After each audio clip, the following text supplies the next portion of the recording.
In July 2012, a group of climbers set out for the summit of a mountain that travel websites call a long walk. They had cable cars, heated refuges, and a well-marked trail. The weather forecast looked stable. The route is the most popular in the Alps. By morning, 9 of them would be dead. The mountain was Mont Blanc.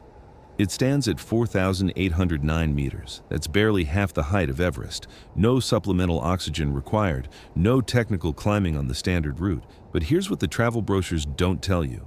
Mont Blanc has killed more people than K2, Annapurna, and Everest combined. Yeah, read that again. This video ranks the 10 deadliest mountains under 8,000 meters. And by the end, you'll understand exactly why these mountains keep killing. Let's start with a mountain that might surprise you. Ben Nevis, the highest peak in the United Kingdom. At just 1,345 meters, it's shorter than many ski resorts. There's a well-maintained tourist path. 150,000 people climb it every year, and 3/4 of them use that same easy route. Sounds safe, right? Ben Nevis has killed over 100 people since 1849. That's roughly 3 deaths per year, with dozens more requiring rescue. But here's what makes it cruel.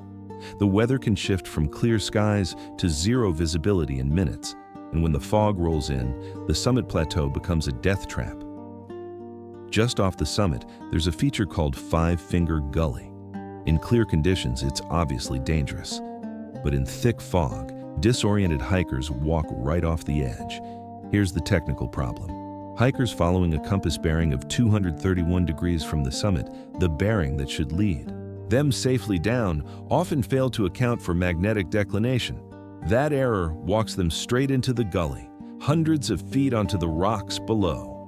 In February 2016, a 24-year-old climber named Rachel Slater and her boyfriend Tim Newton set out for a winter climb. Experienced, prepared. They knew the mountain. A storm moved in faster than forecast. Rescuers searched for 5 days. They found nothing. Rachel's body wasn't recovered for 2 months. Tim's body took even longer. The lesson from Ben Nevis? Elevation means nothing. A mountain doesn't need to be tall to kill you. It just needs to be underestimated. But Ben Nevis kills with fog. The next mountain uses a single misleading word.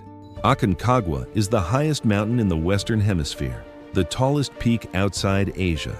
One of the 7 summits that trophy collectors need for their list. And here's how it's marketed. Non-technical. No ropes required, just a really long walk. Over 100 people have died here, and the reason is that single word, non-technical.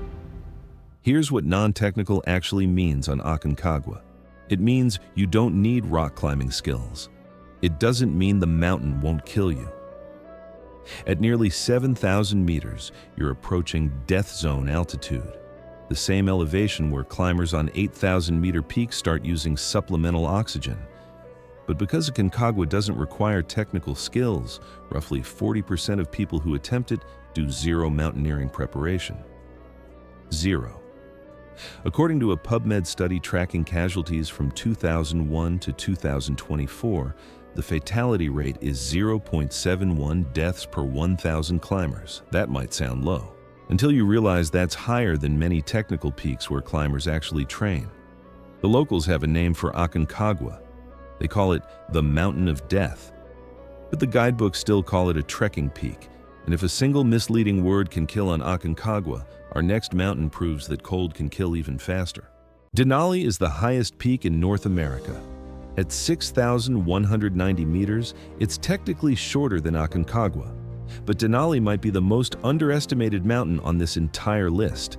And here's why. Because of its extreme northern latitude, the atmospheric pressure at Denali's summit equals that of a 7,000-meter peak in the Himalayas. The air is thinner than the elevation suggests, and the temperatures are colder than almost anywhere else on Earth that people voluntarily go. Denali regularly sees temperatures of -40 degrees Fahrenheit. Wind chills can drop to -100. At those temperatures, exposed skin freezes in under a minute. Over 130 people have died here, but one year stands out above all others. 1992 was the deadliest year in Denali's history. 11 climbers died that season from separate incidents: storms, falls, altitude sickness. The mountain took them one by one. The danger isn't just weather. Seracs, those house-sized towers of glacial ice, collapse without warning. Crevasses open beneath your feet, and when something goes wrong at 17,000 feet, help isn't coming for hours, sometimes days. The National Park Service maintains a permanent presence during climbing season. Even with their support, roughly 2 people die on Denali every year. The combination of altitude effects, extreme cold, and remoteness makes every mistake potentially fatal. Denali kills with cold and isolation. Our next one hides in plain sight, visible from coffee shops, with ski lifts blurring the line between resort and real danger. Mount Hood is the most climbed glaciated peak in North America. 10,000 people attempt the summit every year. On a clear day, you can see it from Portland coffee shops. A ski lift takes you part way up. 5 ski resorts operate on its slopes. Timberline Lodge offers year-round skiing. It looks like a really big ski hill with a pointy top. Mount Hood has killed at least 150 people, and its deadliest day wasn't a storm on the summit. It was a school trip. May 12, 1986. 15 people from Oregon Episcopal School set out to climb Mount Hood. 7 students, ages 15 to 17, 2 teachers, several experienced adult chaperones. An annual tradition the school had done for years. Forecasters had predicted severe weather. The climb leaders saw the same forecast everyone else did. They decided to push ahead anyway, planning to summit before the storm hit. They didn't make it. Caught in whiteout conditions during descent, the group became disoriented. They dug a snow cave to wait out the storm. 2 members managed to escape and reach the lodge to call for help, but rescuers couldn't locate the cave. The blizzard was too severe. They searched for 3 days. When the weather finally cleared, rescuers found the cave. 7 students and 2 faculty members were dead. Of the 4 survivors, 3 had life-threatening hypothermia. 1, a 15-year-old named Giles Thompson, lost both legs to frostbite. It remains the second deadliest mountaineering accident in American history. And it happened on what locals considered a beginner mountain. Today, on busy weekends, you can find 200 people waiting in line at the Hog's Back to summit. Portland Mountain Rescue averages 15 missions per year just on Hood. The school trip proved something brutal. No amount of preparation guarantees safety when a mountain decides to show its true nature. But Mount Hood's body count is just the beginning. New Hampshire has a mountain that held a wind record for decades, and that wind has killed over 160 people. Mount Washington sits in New Hampshire. At 1,917 meters, it's not even the tallest mountain in the northeastern United States. But here's what makes it special. There's a cog railway to the summit, a paved road, a gift shop at the top where you can buy a bumper sticker that says, "This car climbed Mount Washington." Over 160 people have died on this mountain, and the reason is painted on a sign at the summit. Mount Washington held the record for the highest wind speed ever directly measured on Earth's surface for over 60 years, 231 miles per hour. April 12, 1934. It's still the Northern Hemisphere record. The summit sits at the intersection of 3 major storm tracks. Weather that would be merely unpleasant at sea level becomes lethal at altitude. Temperatures can drop 50 degrees in hours, and that brings us to Lizzie Bourne. In 1855, a 23-year-old woman named Lizzie Bourne was climbing with her family when sudden weather trapped them during descent. They sheltered behind rocks, waiting for conditions to improve. When rescuers found them the next morning, Lizzie was dead from exposure. The summit house, where she would have found safety? It was less than 100 feet away, invisible in the fog. Today, the Appalachian Mountain Club tracks every death on the Presidential Range. The numbers haven't improved much, but if Mount Washington seems dangerous for its size, wait until we cross the Atlantic, because this next mountain let tourists watch people die as entertainment. The Eiger's north face isn't a mountain, it's a 1,800-meter vertical wall of limestone and ice that rises directly above the town of Grindelwald in Switzerland. You can watch people die on the Eiger while eating lunch. And in the 1930s, that's exactly what tourists did. They set up telescopes on hotel terraces to observe climbing attempts. Sometimes they watched for days. Sometimes they watched climbers freeze to death, trapped on the wall with no way up or down. The Germans called it the Mordwand, the murder wall. In 1936, a German-Austrian team attempted the first ascent. Toni Kurz, Andreas Hinterstoisser, Willi Angerer, and Eddie Rainier, all experienced alpinists. The climb went wrong, high on the face. One fell, another froze to death tied to his rope. Toni Kurz and the remaining climber tried to descend. Here's where it gets haunting. They made it within shouting distance of a railway tunnel that runs through the mountain. Workers inside could hear them calling for help. Rescuers tried to reach them through the tunnel. When they arrived, one climber was already dead. Toni Kurz was still alive, hanging from a rope, too exhausted to move. Rescuers watched him die. They couldn't reach him. His body hung on the face for days before recovery. The North Face was finally climbed in 1938. Since then, over 170 people have died attempting the route. Climate change has made it worse. Rockfall increases every year as permafrost melts. The real lesson of the Eiger. It showed how mountains can become obsessions, how the desire to be first could override all judgment. But obsession is one thing. Our next mountain uses something more seductive, a cable car and a lie. Mount Elbrus is the highest peak in Europe. At 5,642 meters, it rises above the Caucasus Mountains in southern Russia. A cable car takes you to 3,800 meters. From there, snowcats can carry you even higher. There are heated huts, ski infrastructure, and commercial operations running clients up the mountain every day of the season. It's been called the easiest 5,000-meter peak in the world. That marketing has created a death trap. The exact numbers are difficult to verify because Russian authorities don't publish comprehensive statistics, but estimates suggest dozens die on Elbrus every year. Over the decades, that adds up to hundreds. In September 2021, a group of 23 climbers got caught in a sudden storm near the summit. The guides tried to lead them down, but conditions deteriorated faster than anyone expected. 5 people died. 14 more had to be rescued with severe frostbite. One survivor later said he couldn't see his own hands in front of his face. They were 5,000 meters up, in the dark, in a blizzard, and their guides had no plan for what to do. Here's how it happens. The cable car and snowcats give climbers a false sense of the mountain's difficulty. By the time they realize they're in trouble, they're above 5,000 meters in deteriorating weather with no skills to survive it. The guide industry on Elbrus is largely unregulated. Some operations take clients with zero mountaineering experience. When weather turns, those clients have no idea what to do. The mountain that looks like a ski resort becomes genuinely dangerous in ways that aren't obvious until it's too late. If Elbrus shows what happens when infrastructure creates false confidence, our next mountain shows what happens when that false confidence meets American optimism and a glacier that never stops moving.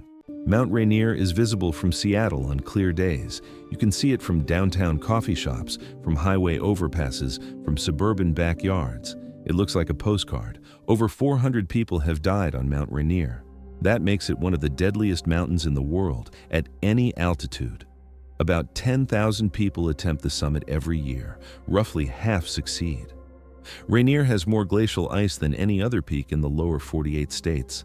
That ice is constantly moving, opening crevasses that can swallow entire climbing parties. Some bodies have never been recovered. They're carried slowly downhill inside the glaciers. Every few years, remains emerge at the terminus from climbers who disappeared decades ago. And that brings us to June 21, 1981, the deadliest single day in American mountaineering history.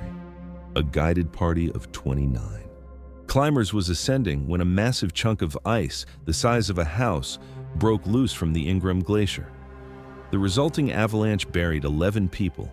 The victims included experienced guides and clients who had taken a one-day basic training course. They were roped together. It didn't matter. Here's what makes Rainier uniquely dangerous. The climbing season is short. Weather windows are unpredictable. Commercial guide services create pressure to summit regardless of conditions. And when something goes wrong at 14,000 feet, you're hours from rescue. The mountain hasn't gotten safer.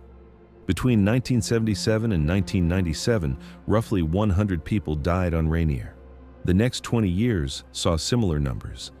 A mountain that looks close enough to touch from Seattle is still powerful enough to kill. And it does. Every year. But even Rainier's 400 deaths pale next to the mountain that's become synonymous with tragedy in the Alps. A mountain so deadly, it killed 4 people on its very first successful climb. You know this mountain even if you've never climbed anything. It's on the Toblerone wrapper. It's at Disneyland. It might be the most recognized mountain silhouette on Earth. The Matterhorn has killed over 500 people. That's roughly 12 deaths per year, sustained over more than 150 years of climbing. And the first disaster happened on the very first successful ascent, July 14, 1865. Edward Whymper led a party of 7 to the summit. They were the first humans to stand on top of the Matterhorn. On the descent, Douglas Haddo slipped. He knocked the guide Michael Kras off the mountain. They pulled down Lord Francis Douglas and Charles Hudson. The rope connecting them to the 3 survivors snapped. 4 of 7 people on the first successful Matterhorn climb fell 4,000 feet to their deaths. The victory became a funeral. The deaths never stopped. Today, the normal route up the Hernley Ridge sees hundreds of climbers when the sun is shining. That crowding creates new dangers. Climbers knock loose rocks onto people below. Slower parties create bottlenecks in exposed sections. When something goes wrong, there's nowhere to go. In 2015, 4 climbers died in a single week. The Matterhorn averages more than 1 death per month during the summer season. Some years are worse, and unlike mountains where weather is the primary killer, many Matterhorn deaths happen in perfect conditions. The mountain's shape is the problem. It's a pyramid that steepens as you climb. Routes that seem manageable from below become genuinely exposed near the top. And the rock itself is notoriously loose. The mountain is literally falling apart. 500 deaths would seem impossible to exceed. But our number 1 mountain has killed more people than you'd believe possible. More than all the 8,000-meter peaks combined. Mont Blanc is the deadliest mountain in the world. Thousands of people have died on this single mountain. The exact count is impossible to verify. Records weren't kept in the early years, but estimates from the PGHM, the Mountain Rescue Police in Chamonix, put the toll somewhere between 2,000 and 3,000 since climbing began. That's more than all the 8,000-meter peaks combined. More than Everest, K2, Annapurna, and every other Himalayan giant put together. Mont Blanc is marketed as the long walk. The Gouter route, the most popular path to the summit, requires no ropes or technical climbing for most of its length. Cable cars take you high on the mountain. Huts provide shelter and hot food. Every summer, 20,000 people attempt the summit. Most of them have no mountaineering training. And here's what the brochures don't mention. Rockfall occurs every 37 minutes on average during peak hours, every 24 minutes on the busiest days. The rocks come without warning. Climbers above kick them loose. Freeze-thaw cycles release embedded stones. The gully funnels everything downward onto the climbers crossing below. Experienced alpinists know to cross quickly, usually before dawn when the rock is still frozen, but inexperienced climbers don't know to check conditions. They don't know the timing matters. They cross at noon when the sun has loosened every stone. The study also found that 50% of accidents in the Grand Couloir happen between 11 a.m. and 1 p.m. 80% of Mont Blanc casualties are unguided amateurs. People who saw a YouTube video, people who read that it doesn't require technical skills, people who confused non-technical with safe. The mountain itself hasn't changed. The glaciers are actually retreating, making some routes more dangerous as rockfall increases. But the number of unprepared climbers keeps growing. Here's what connects all 10 mountains. It's not altitude, it's not technical difficulty, it's not weather or rockfall or crevasses, it's accessibility. Every mountain on this list has something that makes it seem easier than it is. A cable car, a tourist path, a guide service that will take anyone with a credit card. The 8,000-meter peaks are actually safer in one crucial way. They self-select. The expense, the logistics, the obvious difficulty, all of it filters out people who aren't ready. But these mountains, the gap between how they're perceived and how dangerous they actually are, that's where people die. These 10 mountains have killed more people than most wars, and they'll keep killing. Because the marketing won't change, the infrastructure won't disappear, and every year, new climbers will see the summit and believe they're ready. The mountains don't care about your plans. Speaking of mountains that kill, the 8,000-meter peaks have their own horror stories, but those are measured differently. Not by total deaths, but by single catastrophic events. The deadliest incident on each 8,000-meter mountain. That video is on screen now.